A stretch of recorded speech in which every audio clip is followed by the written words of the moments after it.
I want a world leader who can fight. Strickland. Oh, dude, no. I love Strickland. Oh my God.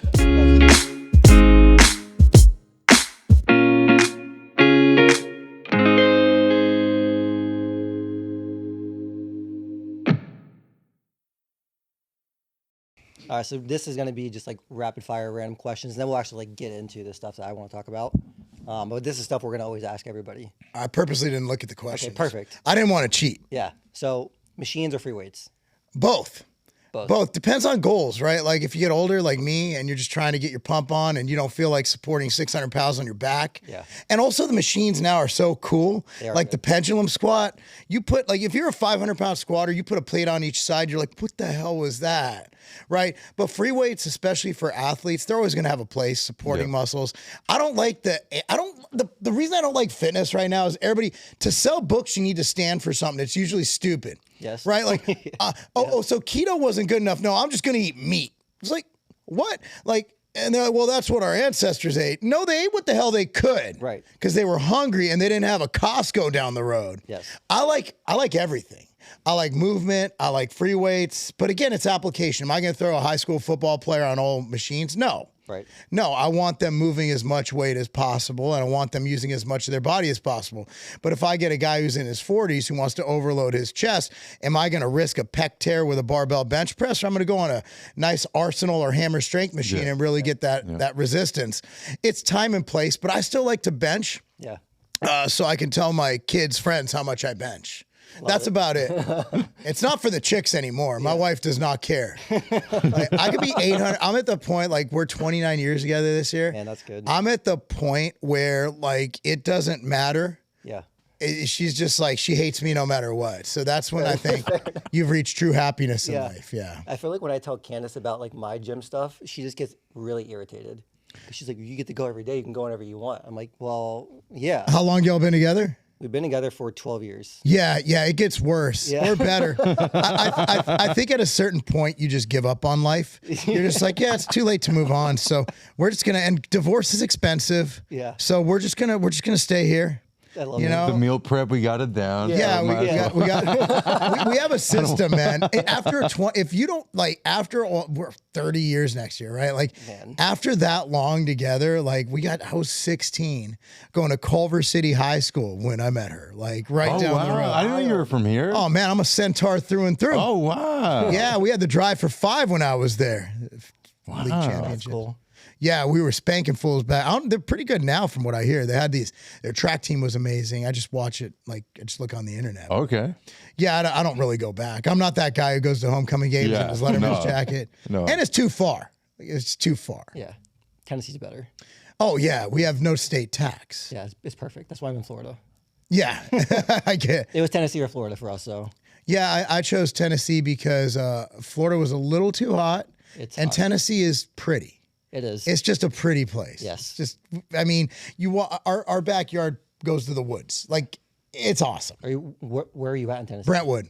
Okay. Brentwood, yeah. We typically do Gatlinburg in that area. Yeah, that's the tourist. Yeah, we're like 3.5 hours. Yeah. From Gatlinburg. Okay. We're right by 20 minutes outside it. We're a border town of Nashville. That's way better. Okay. You like Nashville too, right? Yeah, Nashville is nice. I like it. You should come out there if you want to save on taxes. Yeah. Well, you don't have to, but Florida's like one giant meth house. Like Florida man is real. Florida man is a real thing. We were there, 3 weeks ago? I was there with one of our reps, David, and I'm like, meth house. Meth house. Dude, it's weird. Like it is go awesome. From house to house, and it feels like you're in a completely different... They're going to get rid of property taxes. I did see that. Did you see that? Really? I might move there. Yeah. Oh shoot. Oh yeah, dude, I'm cheap. I'll be the first one. I'm I'll surprised be like, you didn't see that. I didn't watch see all the that. real estate stuff. Yeah, I didn't see that. Oh, dude, yeah, DeSantis is going hard on that. Oh wow, that's cool. That's huge. It's enormous. Yeah. And dude, Florida, you think they had an influx before? You get rid of property tax, saving 10, 20 G's a year sometimes? Yeah. If not more. It's a lot, man. Yeah.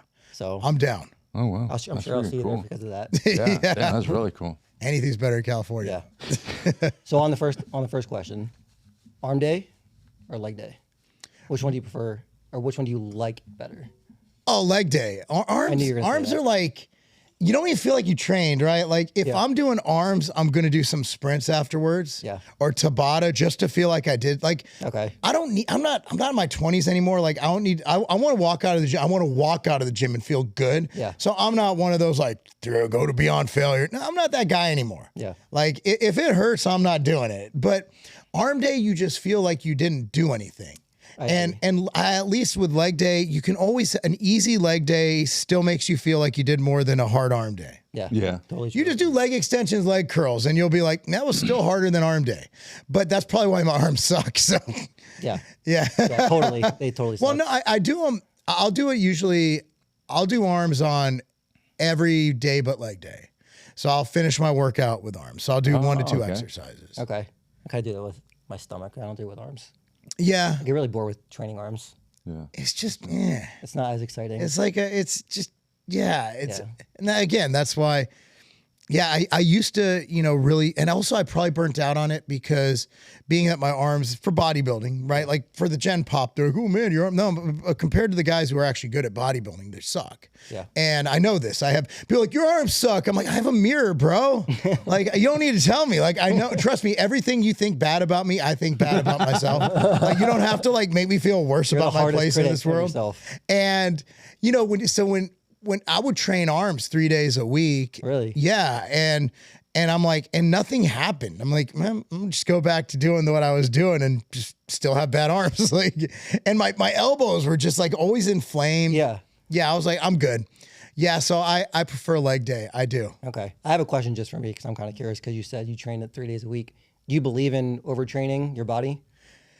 Not really. No, I believe in like rhabdo. Like rhabdo is real. Like you can reach a level where your muscles just start excreting waste products and your kidneys fail. That can happen. But overtraining is a nervous system thing that you're not. So think about it this way. Like I boxed really poorly for 7 years. I remember that. And I was training 5 days a week, hours a day, doing cardio, doing conditioning or road work, they call it, right?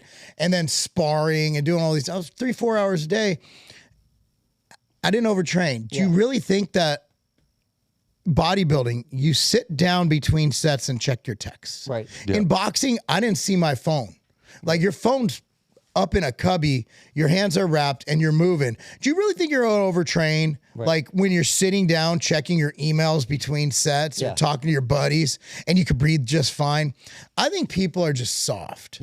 I would think that, like if you were living on a ranch or a farm and you just had to pull something, let's say you're not pulling 100 pounds, but let's say something just weighed 40 pounds. You probably pulled it 100 times. Bro, you didn't count that. Watch a landscaper lay sod. And tell me that you're going to overtrain from doing too many arm curls. Totally. Come on. The human body is much cooler than that. Now, can you? It's absolutely possible. Will any of us go there? Anybody watching this go there? Yeah, good luck. You don't have the conditioning to go there. Like you'll gas out before you even get close to that. You have to be to get to that level. Like Dana Lynn Bailey got rhabdo. But I trained with Dana. She's the hardest training partner I've ever trained with. She trains harder than anybody. Like we were there for 3 hours. Yeah, if she is elite enough to do that, but like Joe from LA Fitness, he's not getting overtrained. Now, can he get to the point where he has aches and pains and slowing him down? Is there a point of diminishing return? Yeah. Sure. But what is that point of diminishing return? You don't really know till you go there. So to be like, 1 to 2 sets, it's like, well, the studies say, look, man, I love studies. Yes. But like, how many elite athletes actually give a crap about the studies? They just train really hard, eat really big. And you really think Ronnie in his heyday was like, well, Mike Mentzer said this. I might as well. No. Yeah, I was curious. I go every day and I mean, I'm only there for like, I don't know, like hour and 15, but I'm working when I'm there. And absolutely. Richard's always like, you're going to overtrain. I'm like, dude, I don't think I'm going to overtrain just because I go to the gym every day. Like, I got to move my body. You might I still eat the right way. I have the right nutrition. I mean, you might reach a point of diminishing returns. And that's truly, but if your body feels good, you're not injured and you enjoy it. I mean, what else are you going to do with your time? Scroll TikTok? No. It's like, when it comes to weightlifting and stuff, do you think there's a overrated versus underrated exercise that maybe you'd want to share? Overrated exercise. Well, I mean, You have to go with bench press, really. Yeah. I mean, it's very effective. It's a big 3 exercise, but it seems like the test of all strength. Like even like I was in we call it the hood, right? Okay. And first thing, a group of guys came up, how much bench, bro? I'm like, wow, that's a unique first question. You know, it's like, but so that is, it's overrated in that it became the mark of like a man's strength, but it's not overrated in efficacy, if that makes sense. No, totally. I feel like that is the first question somebody asks. Like if you're talking about the gym, but like, I think what's we your should, bench? but I bench press. Yeah. I love it, but it is the most overstated. That's fair. Overstated, maybe not overrated. Underrated, you know, I think underrated is movement. I don't think bodybuilders put enough attention into movement, like mini bands and you know, Copenhagen planks, things like that, where you're training those kind of hard to reach, like your adductors, abductors, your hips. Yes. I think a lot of bodybuilders, when you stop squatting, I think we need to also focus on glute, that whole kind of hip girdle area, shoulder stability. Are you doing single arm dumbbell shoulder presses, bell up kettlebell presses, just to get everything working together? I train enough athletes, or I've trained, I don't do much anymore because I work a lot. But at my youth performance facility, you start to realize, well, if we're doing this to rehab and prehab these kids, shouldn't we be doing that ourselves? Right. So I think prehabilitation exercises and mobility are the most underrated, because people just go in, they don't even warm up. They're like, okay, man, time to go. And then when you hit like 45, like me, you're like, I should probably done that. Yes. No, I don't do any of that. So the C-Bum just is now talking about, he's putting a bunch of videos on him doing all of his mobility stuff now. So like you're seeing him do movement training side to side and all that stuff. He must have been watching my old stuff. He's like, you know, Lobliner he has his shit together. We're going to have to just go with what he says. you do that every day? Yeah, When you go to the gym? absolutely. Yeah. Even when I don't, I'll still do, I have my mini bands. I travel with straps and mini bands. Okay. I don't travel with a belt. I like using it when I'm at home, but belts take up a lot of space. Yeah. I don't like checking bags. Yes. But yeah, I mean, I always travel with mini bands. I'll do my lateral walks. I'll do my hip movements. And that came from, you know, just kind of, you know, not injuring, but, you know, having some hip tweaks and, you know, demonstrating. Because again, like before I started doing what I'm doing now, it's like I was coaching a lot more. Right. So, you know, I was demonstrating a 40-yard dash, and usually you just take the first step, slow motion. I'm like, I'm gonna show these kids I can still run. I couldn't. No, my hip was like, Okay. and I strained my hip flexor. Yeah, that sucked. So I had to really go back. So probably about 20 minutes a day. Oh, wow. And it's pre-workout. So my workout, if I go for an hour, 20 minutes of that is Okay. you know, mobility. Yeah, I definitely have to add That's that awesome. in. Do you do any of that? No, not really. Yeah, I mean, some people are just blessed with better joints. Yeah. Better mobility. Yeah. I wasn't, you know, and I think most people aren't. So there's some people you're like, they never train and they're doing the splits. I'm like, Yeah, totally. I have really little kids, you know, they're like 2 and 4, right? And sometimes I'm watching them and go, what the hell? How do you? And I'll try to do what they did. Like, how do they do it so naturally? Yeah. You know? And my 13-year-old is a bigger kid, but he's always like, I've coached him since he was a kid. Like he's grown up. So like he's able to do crazy mobility. It helps him in wrestling a lot, but I mean, do the splits, do all these crazy things, and like super athletic. And I'm like, you know, when you get to high school and you're, you know, a heavyweight wrestler, you're 250 pounds, like that's going to be a blessing. Yes. And keep your quickness, your explosion. So yeah, I think just being kind of the Kelly Dr. Starrett thing, right? Like, you know, like be a supple leopard. You know, Yes. I don't want to steal all his stuff. I'm going to give him credit because, you know, I think he got a lot of people really, and a lot of the people in the physio community, they're like, oh, he's all bogus and it's snake oil. No, it's legit helped a lot of people live pain-free lives. So even though it doesn't follow the book, I mean, screw your book. You know, does it make people feel better? Yeah. I don't care. Like you can say, well, the data says, yeah, but do you feel good doing it? Right. I mean, I like a lot of his stuff. I do a lot of his movements. I love the book. If you don't have the Supple Leopard book, you're it's like not having Arnold's Encyclopedia. Okay. You know, you got to have that book. That's a must have. Okay. Definitely have to get that. Yeah. Yeah. Yeah, strategy. I've gifted that book to like 4 Have you? people. Yeah, Really? it's a good book. I love that book. I feel like Jared is very flexible and pays attention to stuff like that. Yeah, he does. Way more than He works on flexibility and mobility a lot. yeah. Yeah, like 45 minutes before every workout is just mobility. Yeah, I'm at 20. I need to step up my game. I'm not even going to lift anymore. Just gonna work on gymnastics. Yeah, sometimes if I have time restraints, then I'll just do mobility. That's what I do at hotels. Yeah. Yeah. If I don't have time to get a lift in, I'll be like, all right, I'm not doing this cable workout here. Let's. Right. Or if you're at a hotel that doesn't have they just have dumbbells up to 40, you're like, yeah, I'm good. Yeah. And you don't, Totally. if it's like a 5 a.m. flight, you just want to get your Get body. get some blood moving. Cool. I think the only other one I want to ask is if you had to pick one singular supplement out of all the supplements, what one would it be for the rest of your life? goBHB. goBHB. Yeah, and I mean that. I mean, that's why I'm in the ingredient space. Yes. It's not somewhere I expected to be, but it's a game-changing ingredient. It truly is. We don't even like to call it an ingredient. We call it a technology. What it does for the brain, for the body, for fuel, for liver health, kidney health, heart health, and data is still emerging. Yeah. I mean, so many studies going on.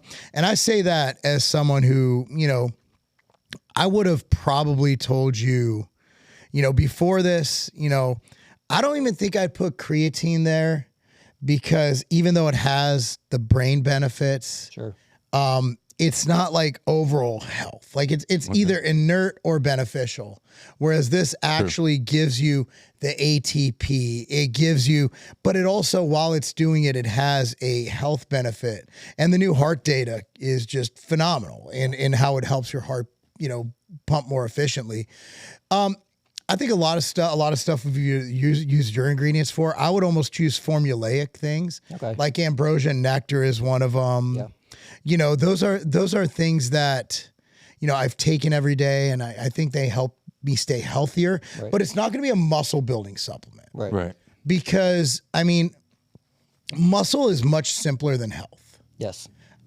Muscle is you're looking at adding small things, right? Like you're looking at adding 1% here, 1% there, where we found out during the, what happened in 2020, 2021, that media platforms don't like me saying the name of, Yes.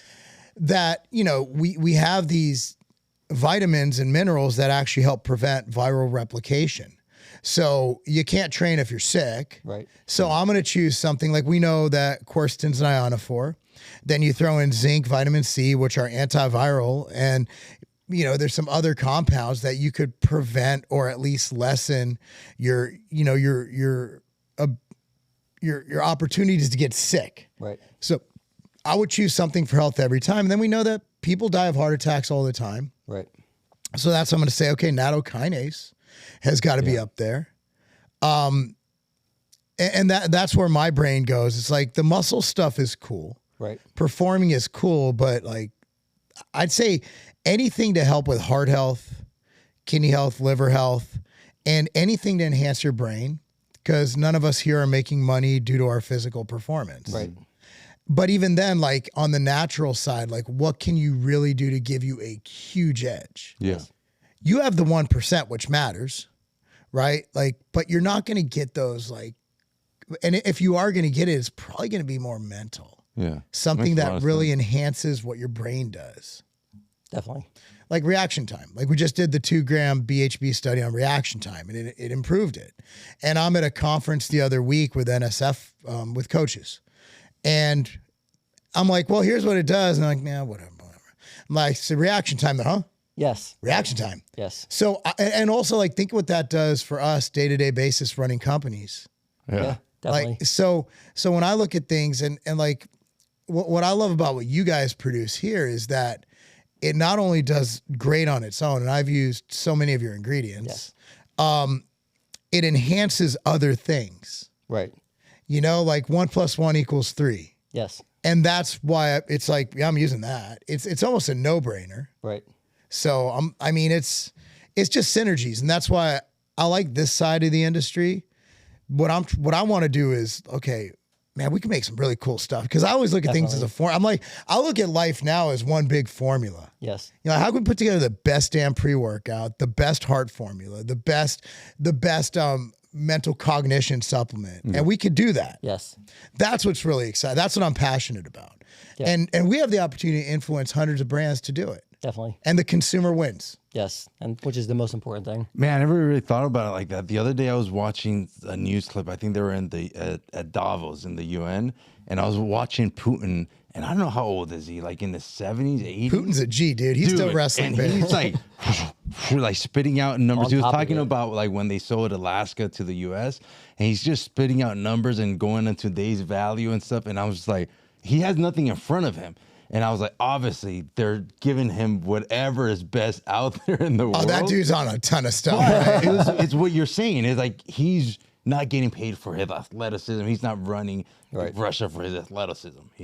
It's his cognitive. But he did wrestle bears. Yeah. See, people got mad at me because I'm like, I'm like, look, man, I do think Putin's kind of not a good guy, but can we at least give him credit for wrestling bears? Right. And people are like, oh, you're a Putin sympathizer. I'm like, no, I'm a respecter of physical feats. Yeah. And that dude was KGB. Yeah. Like, he's kind of a badass.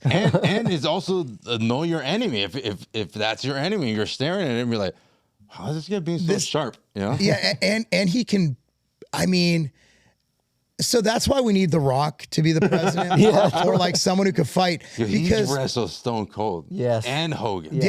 Yes. He's done cage matches, like, but Putin could literally, if he wanted to, just hand-to-hand combat destroy every other world leader. I want a world leader who could fight. Yeah, I think John Jones would be a great president. Imagine. Can you imagine him at the UN? He's like, shut up. No, then they're gonna elect like Khabib to be their president. Oh, Habib would be the best. Dude, Strickland. Oh, dude, no. I love Strickland. Oh my God. That's hilarious. He says things that I want a world leader who can fight. Yes. But that's the thing I liked about Obama. Dude was still hooping. Yes. George Bush, the second one. He was weight training 3 days a week. I didn't know that. Oh, really? No. Yeah, but Trump at least golfs. He stays like people get mad. He's golfing all the time. I'm like, yeah, that's good. He's in the sunlight getting exercise. Right. I mean, yeah, he should give him 2-3 hours a day to be physically active. Do you want him just sit in the Oval Office all day? Right. No, I'd rather see him squatting. Yes. Or bench pressing, because then people be like, how much you bench? More than Putin. Yeah, I don't know, man. Did Putin build this like they had a wait? Did you see the training video of him? It was the worst form ever, but dude was still hoisting. Really? He's probably like 80, right? Something. Oh, he's got to be 80. That's crazy. That's pretty wild. Yeah, Find Jared to find that video. Yeah, there's a Putin, and it's like this gym, and he's doing like lap pull downs and stuff. That's probably, you freaking cool. probably I've never can't seen find that. it. That's probably propaganda. Like why Putin bench press. We're gonna be Putin sympathizers. But now, for the record, I'm not. Is this it? Yeah, there it is. Look at him Horrible go. form. But I ain't mad at But it. he's still doing it. I ain't mad at it at all. Why does I it ain't still mad have at it. like the Soviet Union time shirt? Like you think he would have a new shirt? I like how he's Still going. He's got the sweats, the old man sweat. Yeah. No idea. Is that Who's that Jean-Claude guy? Van Damme? What's going on? That's There probably he some is. news reporter. He's still getting it. No. It looks like it, doesn't He it? looks familiar though. No. Like so probably a news reporter And then kind he's of like- covering him. Time for protein. I grill you steak. Yeah. Protein time. Just grilling up. After. Nothing like post-workout tea and steak. That's awesome. Dude, See, It's like I've back never in the seen this 90s. before. This is hilarious. That's good propaganda. that is Yeah. the best I want to see a video of like Trump I would die if I saw that. Just That'd hoisted. be gold. just lifting, just like at like Metroflex. Yeah. Just dude, that'd be grinding it so out. great. There's probably some AI ones. Oh, there's plenty of AI ones. That was gold. Yeah, that was before AI. That's definitely. Was before AI. And if you're gonna AI, you're not doing that form on whatever crossovers that was. No, God bless him. that was like the perfect introduction segment that we've had. But you did mention goHB. Yeah, go. GHB. Yep. Yeah. So Yeah. I definitely want to. That's a perfect segue into kind of like who you are because we didn't even get there yet. So I'm still trying to figure that out. yeah, no, we're super excited. No, honestly, like me and Ken talked about it. We're super excited to have you here. You know, you've been a fan of NuLiv and used our ingredients since like 2012, 2013. I had to be one of the first ones. You are one of the very first ones I looked before you came, and we have a cool something I would have Jared pop up on the screen. But just in case nobody knows, we got Marc Lobliner here. He's the current president of Ketone no. Labs. Oh, this is perfect. Oh, it's the old intro. That was dope, though. That music, that beat. I love this. You remember this video? You have to watch this video and let me know. Oh, not the banner. Oh, God. This is gold. This is gold. I still have that shirt. Do you? Mark, I asked this when assault was the deal of the day and wanted to follow up with it officially. Knowing you, the research is on your to-do list, as are a lot of things, like plucking my eyebrows, plucking my nose hairs, and obtaining a harem of beautiful bitches to service me. I've cleaned it up since then. You have. It was meant more like God. pop culture. Because I watched. You ever get the harem? I watched the No, unfortunately, my wife's still there. She's not a fan of the harems. Do you believe it works as advertised? The science seems sound, but I'm far from a scientist. So this is obviously the Astragin video you did back in 2013. Oh, my God. This was honestly, I talked to Mark because we didn't know. We were looking up stuff. I knew you did this video. This was one of the videos that both of us watched when we first got the job here, trying to figure out what Astragin was because we didn't know what it was when we first started here. I don't even remember. What am I doing? I don't even remember this. I'm going to send this to you. You got to listen to this whole thing. It's amazing. You think about it for pre-workout when I think it kind of sucks pre-workout, but it's been prescribed by alternative health practitioners for years. Put a little lead in your pencil. Oh, God. Watching 33-year-old me is like, oh, it's cringe. It's funny, though. I was like, he's going to love this if I put this up on the screen. Yeah, I was a little chunky there. Face a little round. I like it. Had a little size. Yeah, you did. Collagen, you're young. Yeah, the collagen's gone now. I need to just inject it right into my cheeks. Blood sugar levels decrease. So this is before I had the whole picture-in-picture. We didn't have that technology back then. It's filmed on a potato, no microphone. That's what. Man, throwbacks. So this is 2013. When did you actually get into like the wellness space? Like when did you found MTS Nutrition and all that? So 97, I was in college and I became a personal trainer and managed a bunch and I was Bally Total Fitness back before they went out. Yep. And I had a bunch of gyms I was training coordinator at. And then in 99, I started working for Weider Publications. Okay. Muscle and Fitness Service, Men's Fitness, Flex. And then we were a Shape. Then we were acquired by American Media. And then I was promoted to corporate sales for all the tabloids. Okay. So Inquirer, Star, Mina en Espanol, Country Weekly. And in 2004, I left that to go start InStone with Sylvester Stallone and launched it great. Everything was good. CEO didn't like me, fired me after 3 months. Name's John Arnold. Still don't like him. Basically, he said, so they basically used me to launch the brand. Yeah. And as soon as that was done, we're like, yeah, we're good. He's like, well, you're too young. You're too young to be making this much money. I said, oh yeah. Oh yeah. He said I was too young. And I'm like, yeah. I'm like, what? So they kept me. So the Arnold launched it. It was a great launch, phenomenal launch. It's 2005 Arnold. 4 or 5. I think it was 4. Whatever. It was one of those days. It's a long time ago, man. Give me a break. Yeah. And 20 years, man. Yeah, that's long. And so afterwards, like everything launched great. The CEO says, well, we're getting, Europa doesn't like you. And I'm like, I've been friends with Hillman since 99. I called Eric and I'm like, dude, like, are we okay? He's like, no, man, I love you. I would never say that. Yeah. So I went back. I'm like, Europa's cool with me. He goes, yeah, well, everybody seems to like you, but I don't like you. So they demoted me, cut my salary in more than I was like by 60 or 70%. Wow. And I knew I was out the door. So like 2 weeks later, we had this office in Irvine. I lived in Sylmar. And he's like, yeah, can you come in today? I knew I was getting fired, so I wore a suit so I could go out in style. And literally fired. He said, well, you know what? I just don't like you, and we're going to have to let you go. That's so bizarre. That was a great way to be let go. And then I started Scivation and built it way bigger than they would ever build InStone. Wow. Yeah, I created a category. And I don't know what John's up to, but I wish him the worst. I pretty much hope he has a terminal illness. And that's basically that. Patrick Arnold's brother. I love Patrick to death. Okay. I take away the love and keep the to death. That's how I feel Yeah. about John. Hate the guy. Like hate him. What a malignant human being. But I'm not like, so people say like as a Christian, it's not good to hate. Yeah. So when I say hate, it's not hate in the biblical sense. It's like, I really don't see a redeeming quality in that individual. It's fair. But I'm not like mad. I don't wake up every morning like, I don't put a like curse on him. Yeah, I'm our just paths being don't need to cross anymore. Yeah. No, I haven't talked to him since it happened. Right. Now, would I be, I wouldn't punch him. No, 5 years ago, I would have said I'd punch him in the face if I saw him now. But you were mid-training.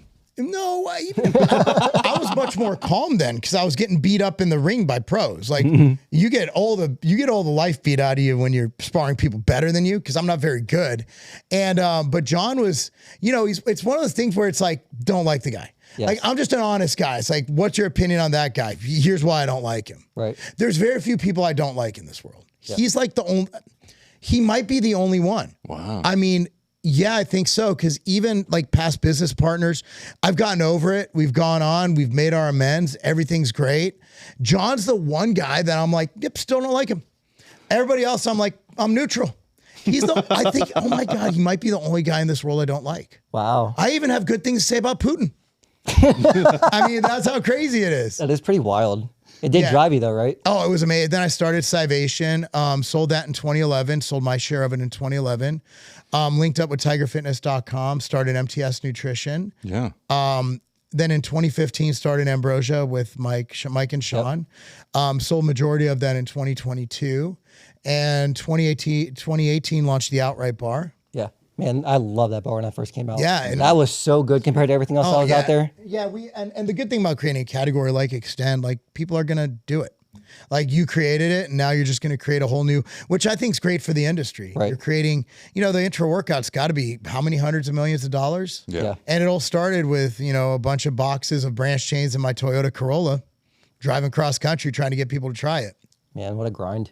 Yeah, that's what I really like about this industry. It's constantly changing, and a lot of people, it's still small in the general wellness space, But what I try to tell the companies is, sports nutrition is pretty fringe, but it's like this tip of the arrow where it's paving the way for something else that then becomes normal. Like we're seeing it now with creatine everywhere. Creatine hasn't even begun. You think? Wow. Creatine is literally going to see such a spike.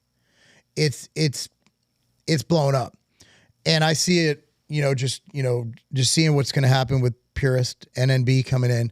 So I think good and bad. I think Al's Chem kind of had the foothold on it, and they only had so much capacity, and they kept raising the price, which is fine, supply and demand. So you either had a choice between a Chinese creatine from XYZ Labs, there's not, so it might be amazing material. Right. But the consumer doesn't know that. There's no name to back it up except for the brand. Yes. Exactly.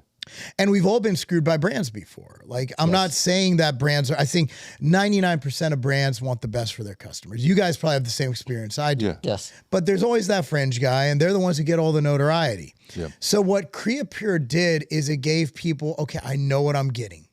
So what NNB did is they made an alternative that gives you the quality assurance of a CreaPure, but it's not CreaPure. And they're going to be able to keep up with demand. Right. Like, dude, Al's Chem told me they're not able to fill any orders they're not taking new customers at all. Wow. So Really? if you and I started, Mooey's Right. Nutrition. Yeah. Comedy. I like that movie. So let's say we start this and we're like, we want to use CreaPure. We can't. They won't even sell to us. So our only option is to use creatine HCl, Right. Crealkaline, I guess, whatever other creatines. But we want monohydrate. We want monohydrate. We want where the studies are, Yes. right? So we're forced to buy from XYZ Lab in China. Yeah. That gives you no quality assurance to the consumer. Right. So the person is forced to trust the brand to do all the testing. Whereas Purist gives that peace of mind where you can get something, well, from what I've seen in the tests, and I've done some videos on the mixing, and apparently the mesh isn't any different. There's just, they made it so pure. You put it in water, where CreaPure is still going to have a little sinkage. Yeah. And I love Al's Chem. Right. I'm still a Creapure fan. I'm just making a compare. Creapure is awesome. Buy Creapure. Yes. But Purist gives that option, and now you have more capacity. Yes. You can grow. So it's not going to be limited by Creapure's capacity. Right. Yeah, I didn't even know they wouldn't take new customers.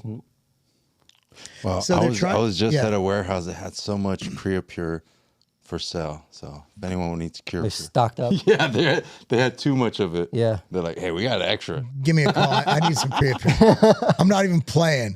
Like, For real? Yeah. I was like, why is there so much? They go, oh, they bought extra. I was like, I'll give you a 2% finder's fee. We need some damn Creapure. That's funny. Yeah, and then they're it becomes really hard because the customer doesn't want to pay $80 for 30 servings of creatine. Yeah. And their per kilo cost just kept going up. And so companies were forced to, and I think people want to use branded ingredients. Right. yeah. And I can speak for that. I do. Yeah. Well, maybe, I do. I know you do. And that's why my products, our cost is probably 3-4 times our competitors' cost. Cause Right. when you buy from NuLiv, Yes. you're getting the assurance of the studies, the millions of dollars in studies you put into the product, Yes. into the ingredient. And you're getting the assurance that you did all of the testing. And if I said, hey, I need an MSDS, I need a spec sheet, I need a halal, I need a kosher, you have all that. Yes. I need a Prop 65, you have that. Yes. That's the assurance. Where you go to China, they're like, Yeah. and I'm not against China. Right. Obviously, NNB's in China. Right. But you don't know there's a lot of stuff in China. Yes. And that's where NNB gives you that peace of mind. They're a great company. Yeah, see, for me, I've always kind of had I don't need to be over there. This last year has kind of been like, man, I need to go figure out a better bridge from China here, Yeah. Yeah. China is, I always get in arguments with my conservative friends over this. And China is necessary to stay in business. Yeah. I mean, if you want to run a successful brand, you're going to get something from China. Use your phone. And then down People type on Twitter like, don't buy from China. I'm like, you're typing it on a Chinese phone. Yeah. It's true though. It's so wild. It's the disconnect with how things work. No, Yeah, if totally. you Google, like, you're at a hospital, how many, forget medicine, just supplies. How much of the supplies at a hospital are coming from China? The drugs? Like 90%. Pharma's coming I'm from not even India saying and the China. drugs, just the supplies, the Right. plastics, everything.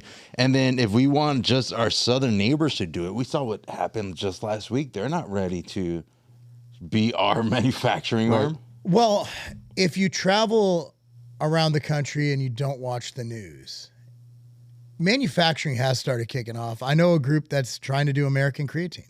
Oh, wow. Produce it right here. Yeah, I mean, we can do it in America. We just have regulations that make it very hard to do so.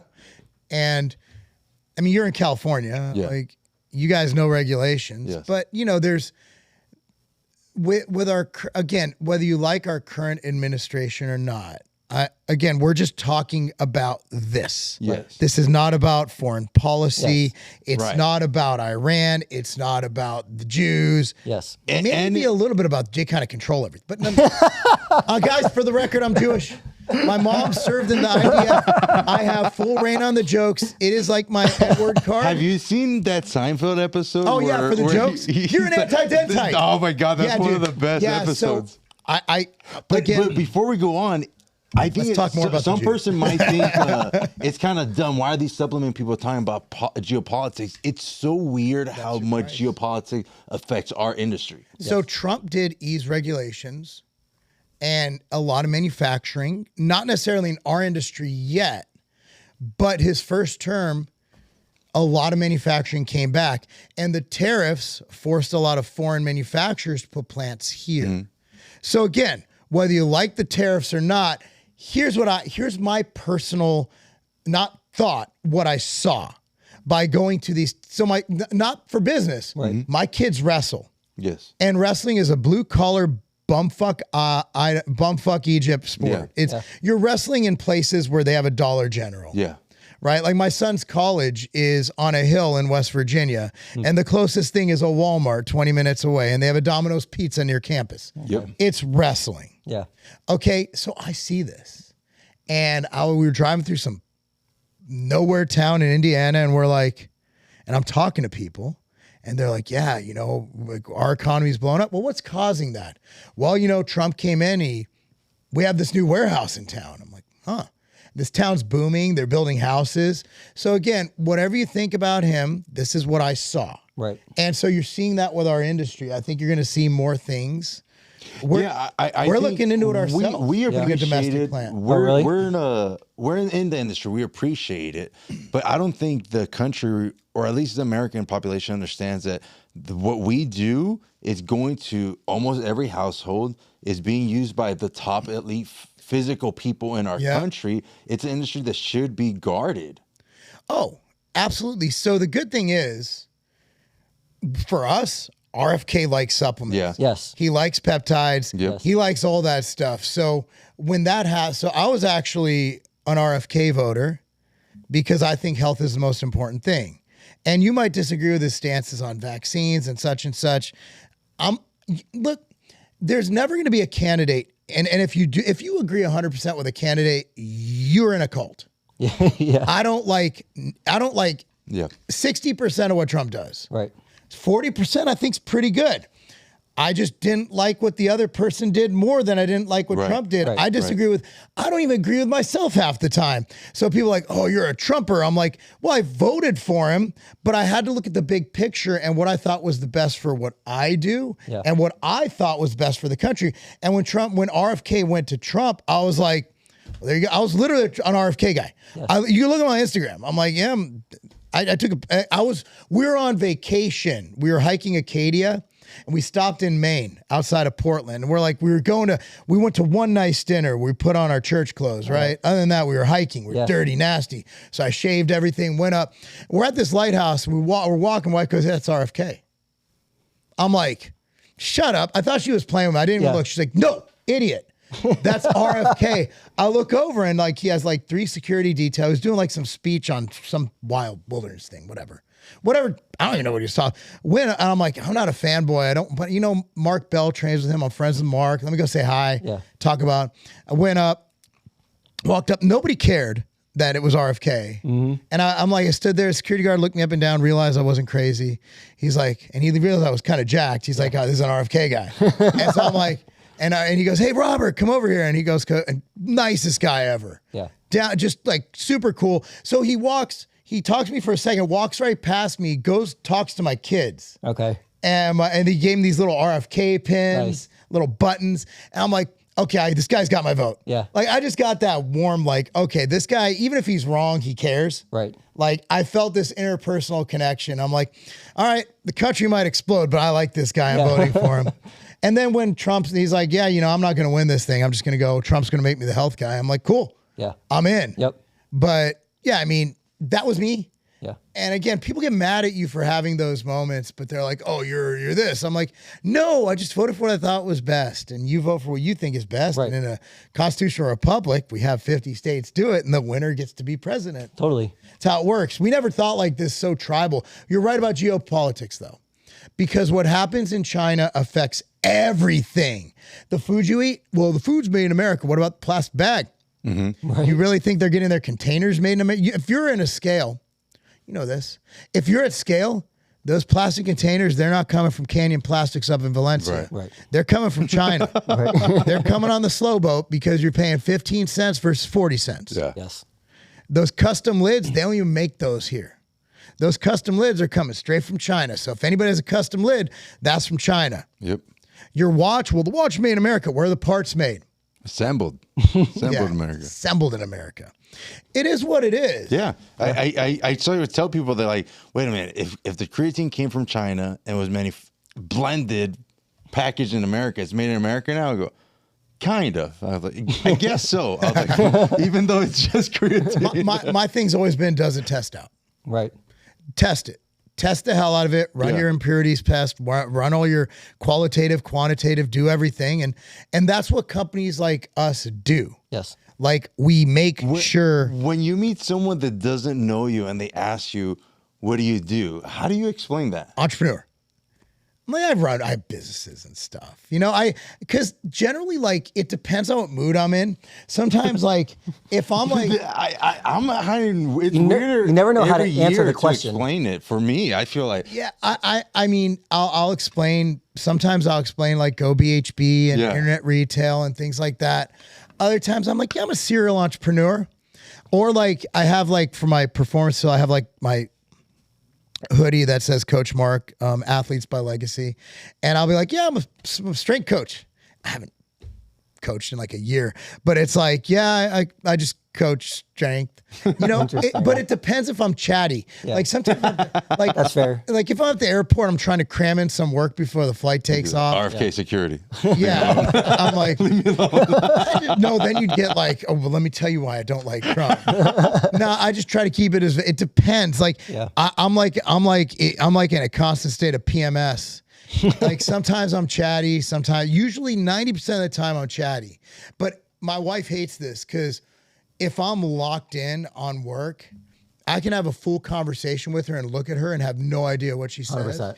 Yes. Yeah. And she does every day. We work out of the house, and her office, we have a front of our house is office space. So like my office is on, you walk in, my office is on the left, her office is on the right. And she has a dual desk so the kids can do their homework and stuff there. And like, she's like, okay, listen to me. Cause I'm like, don't just start talking cause I'm not going to hear you. Yes. And then I'll be like, okay, got it. She goes, what'd I just say? I said, can you go back like a minute? Yes. And repeat? Like, what was that about again? So, but like, that's my brain's just like, it's kind of like a ultra like schizophrenic ADHD. And that's okay. Like, Totally. That's exactly my brain works. Like, I know. Hold on, it's coming. I know my ears heard it. Where did you register it? Yes. Where did you register? Oh, I got it now. I've been on podcasts before where I forget what the question, because we'll go off topic and I'm like, what was I supposed to answer again? Totally. I did that on Tim Pool. I was like, Tim, I have no idea what we're talking about. Well, you were talking about politics. So do you have political aspirations? No. I used to. Okay. I used to, but then I found out I learned about politics, and that's not where I want to be. Like, I get mad when people make fun of my arms on the internet. I can't. Do they really? What do they say? No, dude. Internet, I'm so confused. Like, what would they say? Threads. No, I mean, people just shit on you for no reason. Yeah. Like, I've seen you post a couple people on blast on like your story. I'm like, so people do that. And I'm like, it doesn't bother me anymore. It used to, I'm not going to lie. Cause you're like, you'll post something really positive. Yes. Like, I'm really thankful for my children and for my wife and for God. And then they're like, you're going to die of steroid overdose. You're like, I saw that. It like came out of nowhere. He posted like last week. I'm like, what is this guy's problem? So you saw that? Yes. But I'm like, how did it was the most like congratulatory, like it was like I was like, I posted a picture of me when I got my pro card, and the whole point was say this meant nothing compared to my son placing in state. I felt, and I mean that, like, I don't even like the feeling of watching your kids win or even compete. Yeah. My kids losing give me more pleasure if they lose gracefully than anything I've done in life. That was the whole point of the post. Right. And this guy's like, oh, you're just an addict drug. I'm like, gee whiz, man, you can't win. You buy my stuff. Yeah. So the thing is, those people aren't buying my stuff. No matter so I'm like, yeah, you're probably not going to buy any of my stuff. But the good thing is, if they buy any stuff, I probably did something with it. Totally. So at this point, I've had my hands in so many things. You're buying something I did. Yeah. I remember being at someone's house during the holidays, and I was like, I looked at their fridge. I was like, all right, that bottle on top of the fridge, like take it down. I was like, you flip it over. Yeah. I was like, it's so weird now. Yeah. And also, it's like friends that knew you for a long time are like, well, you're still doing that, and now you have like a real life from it. Yeah. And there's like, it was not. It doesn't seem like a real job. But at the same time, especially because Lewis was just in India, I was just in Colombia, and we see that it's the same thing worldwide, and it crosses everyone. Like, especially on social media, it crosses everyone. Where everyone wants to be a little healthier, everyone's more conscious, either what they look like, longevity stuff. Obviously, there's so much like plastic surgery stuff, so it's like on top of everyone's mind. And the supplements, any part of the world, maybe India, man, they're pretty expensive.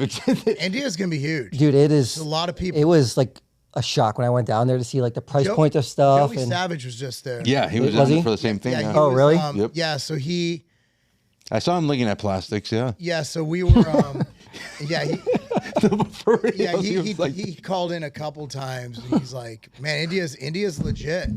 And then we had a whole recap afterwards. Yeah. Where we actually have, some exciting things. I'm sure you do too. Yeah. In India and the world. So my theory is this. I think in 2020 and 2021, we realized that, medicine gets it wrong. And all we can do is make sure that we're in the best condition Yes. to compete with these environmental things that might happen, Yeah. whether it's a virus or whether it's aging. Right. And a lot of the podcasters, the Hubermans, I would say Atia, but the Epstein thing, Yeah. that was crazy.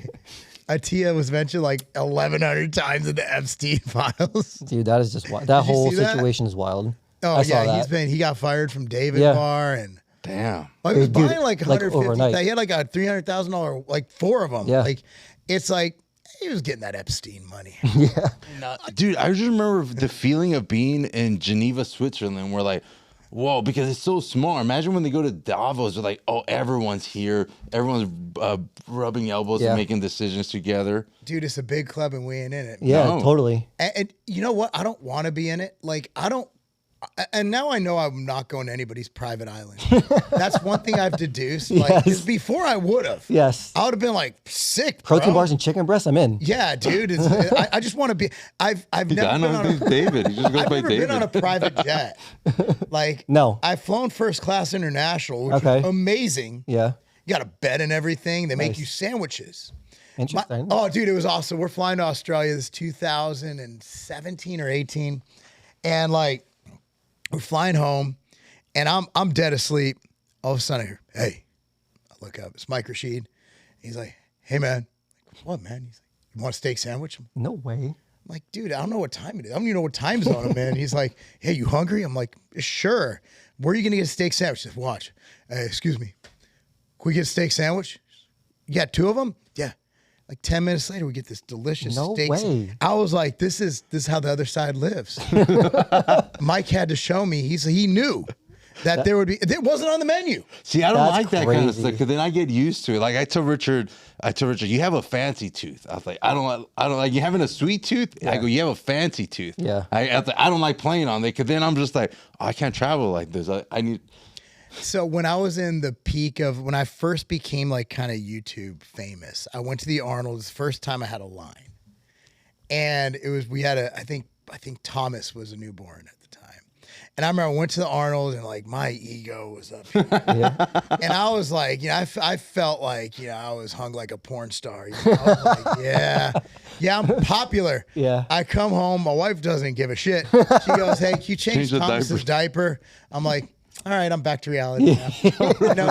Nothing keeps you grounded like the same woman you've been with since I love you're it. 16. Totally. Dude, I've flown from this freaking X-Force thing. I just got this huge deal. Yeah. Oh, it's your turn to change diapers. Totally. She's like, you ain't shit here. You're gonna change diapers right now. I actually love that. She's like, welcome home. Totally. All right, well I'm gonna go change the diaper. Oh my God, that's Yeah. hilarious. Yeah, it keeps you grounded. Watch when the check comes. I'm telling you, the best cheat code in life is to get married early. Yeah. All your focus could be on business and family. You don't worry about partying. I do see that once I had kids, I locked in differently. Like my scope was different. Like, oh, I'm not even missing shots now. If I'm taking a shot, it's like it's a kill shot every time. Yeah, because you're not. We'll figure it out. Like I'll make enough to feed myself. Now I Yeah. gotta feed these people. Yeah. Yeah. Like that's a lot of responsibility. So my wife was like, she wanted to stay home and raise the kids. Mm-hmm. I was like, are you sure about this? Like you're making good money. Like it'd be really nice to have 2 incomes. She's like, Yeah. no, I think it's best. I'm like, that's a lot of pressure. Yep. And so you got 2 choices. Yep. You either starve or you step up. Yep.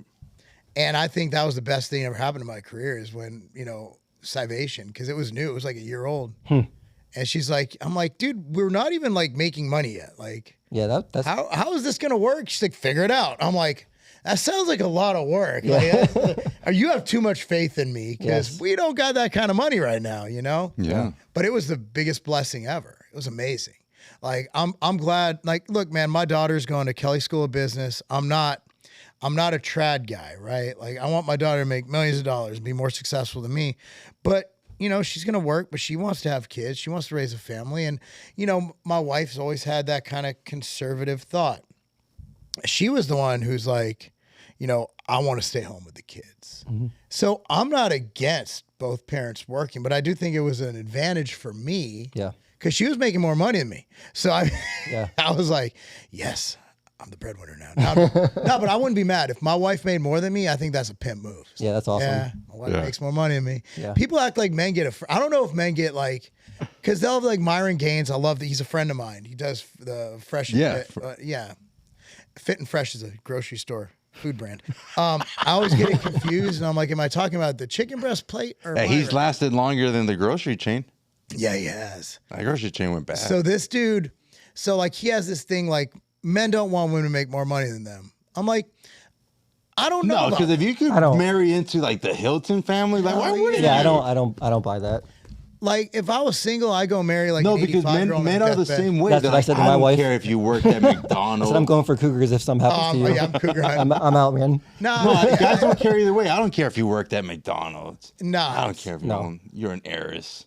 No, I mean, you know, the thing is, the beautiful thing is like I was so poor that poor people made fun of me for being poor. You know, like my wife didn't like, so like it's a legit relationship, right? Yeah. I couldn't imagine meeting a woman or even a woman meeting a man when you have money, right? Yeah. Like I want to keep this gender neutral. Yes. Like a partner, right? Like, so you have you never truly know what their intentions are. For me, I have no friggin' idea why she's with me. Like it's like it's one of those mysteries. Like that's the real like love Stonehenge. Part, you know, it's like why the hell?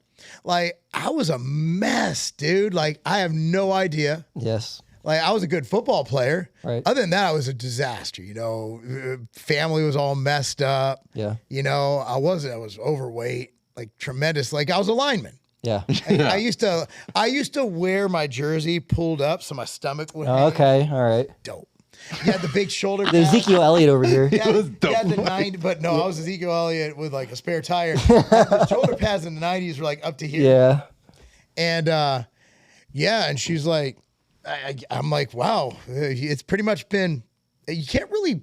Thing is, you can't get worse than like. It's only up. Better from here. Yes. Yeah, and most guys do age well, and that's what I say. They kind of come into themselves. Yeah. Sometimes men get pretty sloppy nowadays. Yeah, that's true. I mean, but there's so much. I mean, you're someone that is an advocate for men taking care of themselves long into their.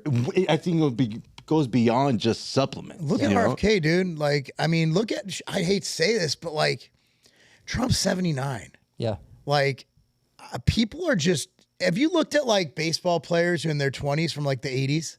They look like they're 50. Mm-hmm. Yeah. I don't know if it was sun exposure or what, but it's like people just seem to age better now. Yes, definitely. Yeah. And I don't know what it is. And supposedly like our food's gotten worse and this and that, but people are living longer and they look younger. I'm not sure. Not sure what the argument is. I always ask Candace that too, because I feel like the people are just genetically getting better and better regardless of like what is going on in the world. And do we get to a genetic peak where you just can't? No, you can't, because you want to know why? Why? Because race mixing. Yeah. You're getting all these genes combining. Like, think about it. So Jose Antonio, you've done studies with him, I think. We just did a study with him. We have another one ongoing. So like Jose wrote a book in the 90s about the genetic differences between West Africans and all these and Eastern Europeans. So basically the book, here's a summary of part of the book. Like Eastern Europeans are strong because of X. Right. That happened in the past. West Africans are just badass athletes. Right. And he was like the first man ever canceled. And his name's Jose Antonio, which is hilarious because it was racist. Interesting. No, here's the thing. Like, Tiger Woods, Steph Curry, like look, America, there's no like purebreds here. It's like, it's like, I'm a white nationalist. I'm like, which white? The French, the German, which part? Because they didn't like each other before. Everything we're all mutts. Yes. And as we get these mixtures of different genetic types, this is my theory. and I could be. I know a lot of biologists are like, this guy's retarded. You know, no. My theory is like, you start combining stuff, like, man, you're gonna have some crazy athletes. Like, you imagine you get like a 6'2" female West African volleyball player and a 6'7" linebacker who's Eastern European. I'm making supplements here. And I'm gonna make it even weirder. And you breed them. That's so bad. No, but think about it. My like, God, what happens when you combine things that haven't been combined? Yeah. Now you might get the worst of both. You might get the worst of both. I always tell my wife, if I could do it all over again, I'm marrying a tall West African woman. I'm just gonna be like, I'm gonna like literally like go in NIL when they're like born. She inherited some gold mine too. Oh, that'd be great. Like an African princess. Oh my God. And you're just like, you got these like wealthy West African, Eastern European, just dogs. But they won't want to play basketball. They're like, nah, we're already rich. We're not playing basketball. No. You have to make them earn it. Yes. Like you have to make them earn their things. And then I had another idea, which isn't politically correct at all. Like, what if you put like these kids, you give them elite training from a young age. So you like adopt a West African at a young age. You put and think about those genetics. They have the genetics. Well, Eastern Europeans, look at all those strongmen. They're all from like Finland and Right. Poland. Like there's a genetic component. Like there just is. And I was even in the night. Like, there is now, but it's switched teams. Like, you know, I've always been a fan of like, I've never been racist because I'm like, dude, when you combine things come out awesome. Yeah. Like, it's kind of like Astragin. Oh my God. I love this line. This is the best. It's kind of like estrogen. It just makes it better. Yes. You're enhancing the formula. The combination makes everything better. Tiger Woods. Come on, we got Tiger Woods. Yeah. I fucking love that. What do you think about the enhanced games that are coming up? So you're not going to get the best athletes. What's going to be interesting, you're going to get athletes, but they're not the best. The best are in the Olympics. Right. Like, the it's best not are like, still maybe enhanced, but still. the question is, do you take non-elite, because they're not elite. These are good athletes. You take non-elite people. Now, if they can match the times of elite people with drugs, that means that drugs work. Yeah. So think about it, these aren't like, you're not going to get your Michael Phelps types. That's what I'm hyped about the most is if they get similar ones and then the money comes behind it. Because right now it's just a bunch of the ones that are sponsoring it are just a bunch of billionaires that are just like, let's see what happens. And then it's like what you're talking about. Like, yo, it's like the UFC all over again. The UFC when they were jacked. Yeah. When they were all on TRT. Yes. It's just a bunch of bros that are just like, what if? And then just throwing money behind it. If there's enough I've always money, wanted to ask them, what is that balance of? We're just watching bodybuilders, right? And before they went on stage, what is that balance of? All right, you know this isn't all supplements, right? But they're endorsed by supplements. They're pushing supplements. What do you feel that balance is when you're at that level, and you know you're not at that level just because of supplements, but our job is to sell these supplements. They use supplements. They do, and it helps them. Now, steroids don't make anything. Like, creatine's still going to help you. Yes. goBHB is still going to help with your health, with your reaction time, with your a lot of things that you want from it.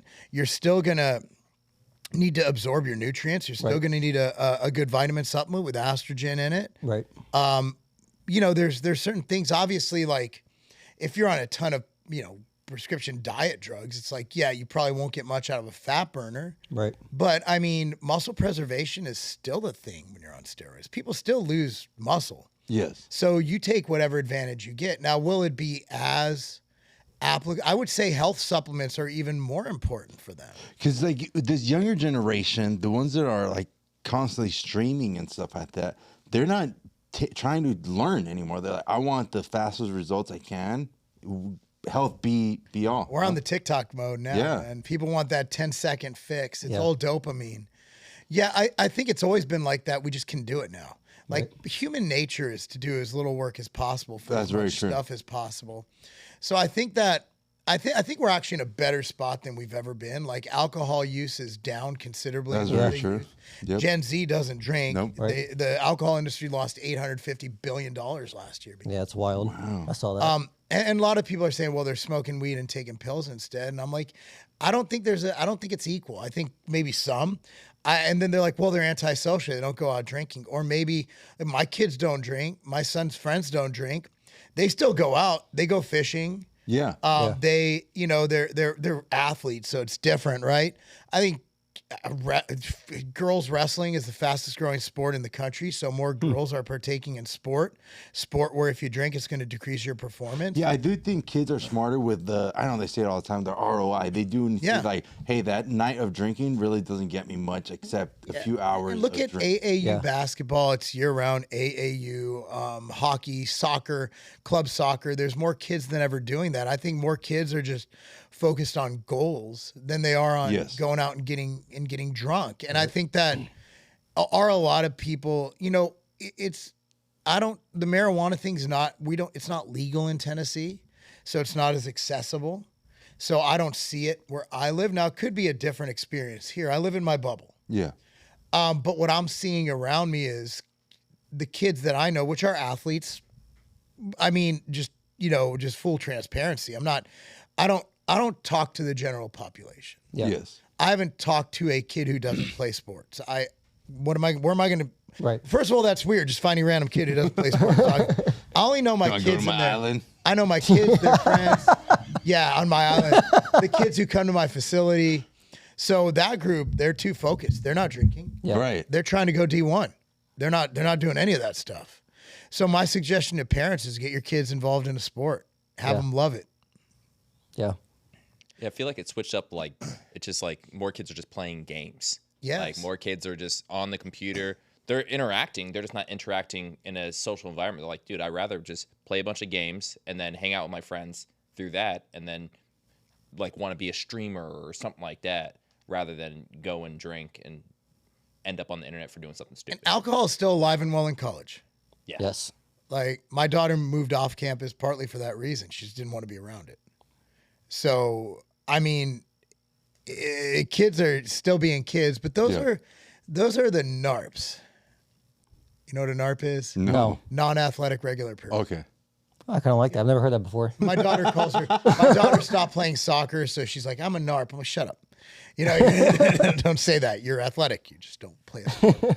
Yeah, but it's I think kids are, at least in the generation coming up behind us, I think we have a lot to be excited about. Yeah. I think we do. I think we have a good base of leaders in there. We're going to do awesome things. Do you think the enhanced sports has a potential in the future?